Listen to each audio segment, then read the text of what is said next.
Oh, sorry, I didn't see you there. This week's Parsha is Parsha Bereishis, and it begins with the line Bereshit bara Elokim et um,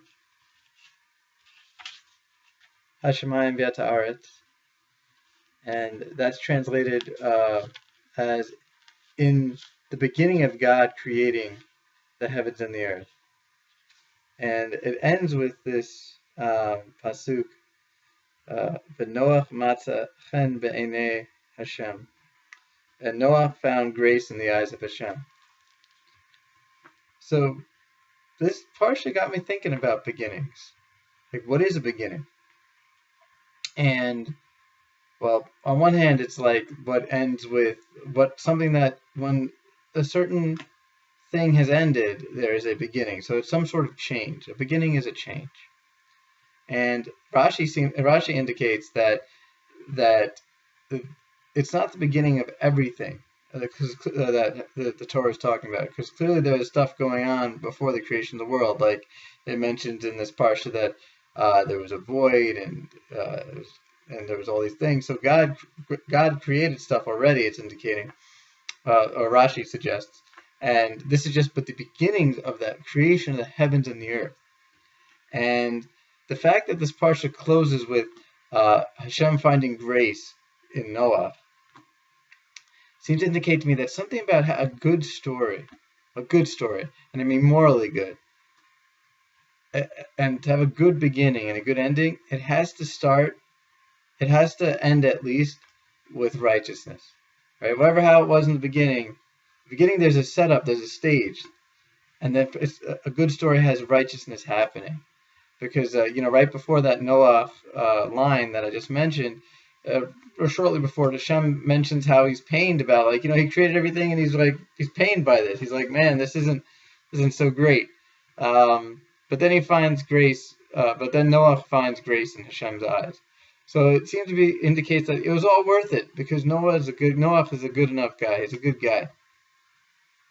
And it got me thinking, how do I make sure that my story, my personal Eli's story, which is in the context of this Bereishit story, in the creation of in Hashem's world, in the story that Hashem set up, how do I make sure that I end up being one of the good characters, one of the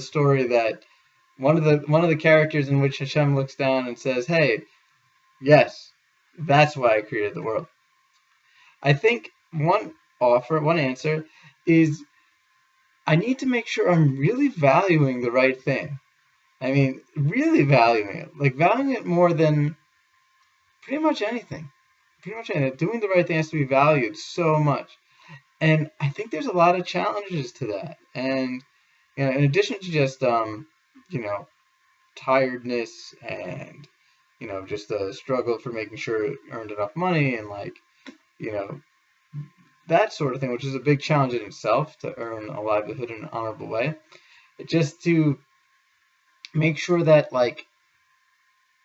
I understand the value of righteousness and kindness, that I really value it more than success or a good picture or being known. And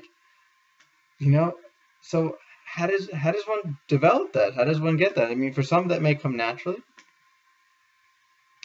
I think one possible answer is to recognize which story am I telling myself about the life I'm living. What story world am I living in? And what I mean by that is, how do I perceive myself? What's the context? If I'm not in God's world, in which that is so important, what world am I in? Or whose vision am I playing into? Because there's so many visions out there that that say opposite things, and often in flashy ways. Of course, the popular stories of being rich or being famous or being successful or being known and being those are some really powerful stories out there. Well, whatever story whatever mini story within God's story that He put us in, may each of us just write a good one. And Shabbat Shalom.